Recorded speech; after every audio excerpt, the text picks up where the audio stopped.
Pinuna ni Senador Sherwin Gatchalian ang inconsistency ng mga sagot ni Sheila Guo sa pagharap nito sa pagdinig ng Senado. Dahil dyan ayon kay Gatchalian, masyado pang maaga para sabihin kung pwedeng maging state witness si Sheila. Si Daniel Manalasta sa report. We have to be very careful with this Guo family. No? Parang ano sila mga professional parang professional liars and professional swindlers. Yan ang maanghang na hirit ni Senator Sherwin Gatchalian sa pamilya Guo. Matapos umarap sa pagdinig ng Senado nitong Martes si Sheila Guo, ang sinasabing kapatid ni dismiss Mayor Alice Guo. Para sa Senador, masyadong maaga pa kung didesisyon ang gawing state witness si Sheila.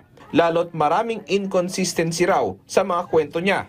Ang pananaw ko dyan, kung gagawin siyang state witness, ang gusto natin, magsabi siya ng impormasyon o magsabi siya ng mga nalalaman niya tungkol kay Alice Guo at sa ginagawang hindi magaganda ni Alice Guo. Lalong-lalo na yung relasyon ni Alice Guo sa Pogo. Pwede rin daw ilipat ang detention facility sa labas ng Senado si Sheila Guo. Matatanda ang piniga ng mga senador si Sheila at para kay Gatchalian, maraming butas ang mga salaysay niya. Pwede rin, no? Kasi hindi naman iba na nag-detain ng Senado sa ibang kulungan, no? Ibang jail. Pwede rin yun, no? Dahil dito aminado naman tayo, mas komportable, mas pag hindi pa rin magko-cooperate o magbibigay ng detalye, pwede siyang makulong sa ibang lugar. Isa pa sa pinuna ng senador, bakit hindi nagtaka si Sheila nang magkumhog silang umalis ng bansa? Base sa mga kwentong nagpalipat-lipat sila ng mga barko nang pumuslit pa Malaysia. Never niya tinanong kung anong dahilan, ba't araw yung binyahe nila.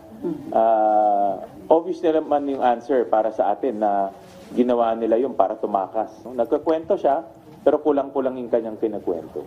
At kahit pa raw pinipilit ni Sheila na wala siyang kinalaman sa mga negosyo, taliwas naman nito sa mga dokumento. Siya ay corporate secretary, pumirma siya ilang beses, pumirma rin siya sa audited financial statements bilang treasurer and CFO. Ibig sabihin, sa documents alone, sentro siya sa aktibidad ng Guo family. No? Sentro siya sa negosyo. Inaasahang magpapatuloy sa susunod na linggo ang pagdinig ng Senado. Daniel Manalastas para sa Pambansang TV sa Bagong Pilipinas.